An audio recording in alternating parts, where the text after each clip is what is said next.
Bah, ça fait 1 an et je suis dévasté. Vous voyez comment je suis aujourd'hui? Ouais, je suis dévasté. Avant le drame, bah, j'avais une vie heureuse, voilà, avec ma femme, mes enfants. Ça faisait 20 ans qu'on était à Paris, dans le 19e. On était gardien d'immeuble et on était heureux. Dans leur résidence du 19e arrondissement, l'horreur est venue frapper sans prévenir, le 14 octobre 2022. Jusqu'au bout de ma vie, elle sera dans ma tête, cette journée. C'est impensable.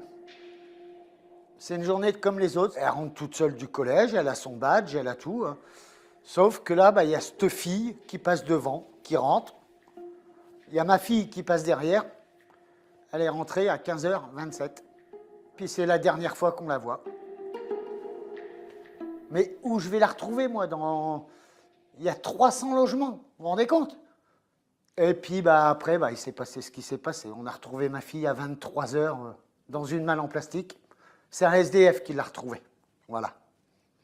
Et une fois que tout bascule, c'est une horreur. Avant d'être tuée, Lola a été séquestrée, torturée et violée.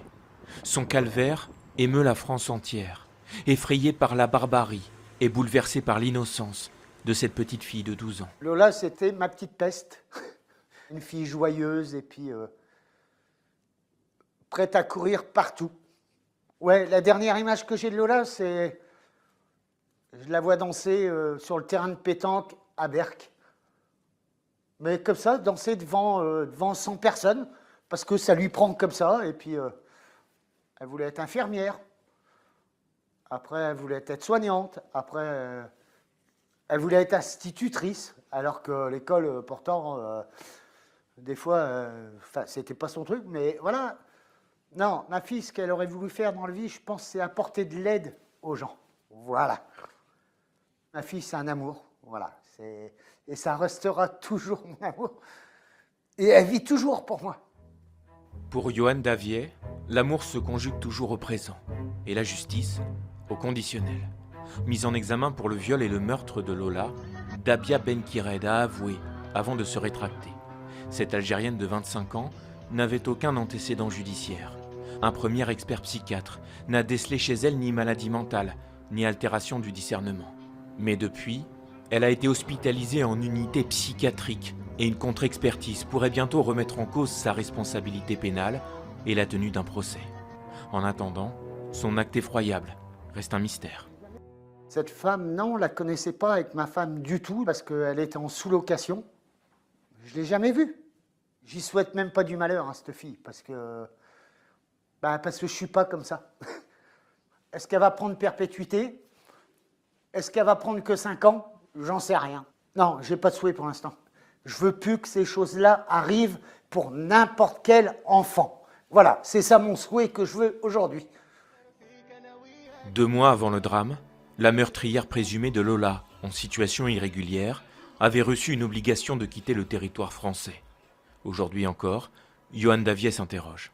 Si on l'avait expulsée plus tôt, peut-être que le malheur ne serait pas arrivé. Mais bon, après, comme j'ai dit, moi je reste apolitique là-dessus. Je veux pas... Par contre, oui, effectivement, Monsieur Macron, Madame Macron, ça fait 1 an, mais ils s'occupent toujours de nous aujourd'hui. Madame Macron appelle au moins une fois par mois ma femme. Elle appelle, elle dit « Ouais, bonjour, c'est Brigitte, j'appelle pour avoir des nouvelles, comment ça va et tout. » Ouais. Et elle le fait toujours depuis 1 an. Avant d'obtenir justice pour sa fille, Yohann Daviet doit gagner un autre combat, intérieur. Quitter les abysses du chagrin et de l'alcool pour reconstruire sa famille et son couple. Cette femme qui a enlevé la vie de ma fille, elle a tué toute une famille. Voilà. J'ai perdu ma femme, j'ai tout perdu, il va falloir que je remonte la pente, moi. Et c'est dur, mais il va falloir, parce que sinon, si moi je remonte pas la pente, en gros j'enterre tout le monde, quoi, avec moi. Tout ce que je veux aujourd'hui, c'est me refaire soigner et m'en sortir de ma vie. Déjà pour mes enfants. Pour mes enfants et ma femme que j'aime. C'est le minimum que j'y dois. Et c'est le minimum que je dois à mes 2 garçons qui restent. Un jour après l'autre. Et on fera ce qu'on peut.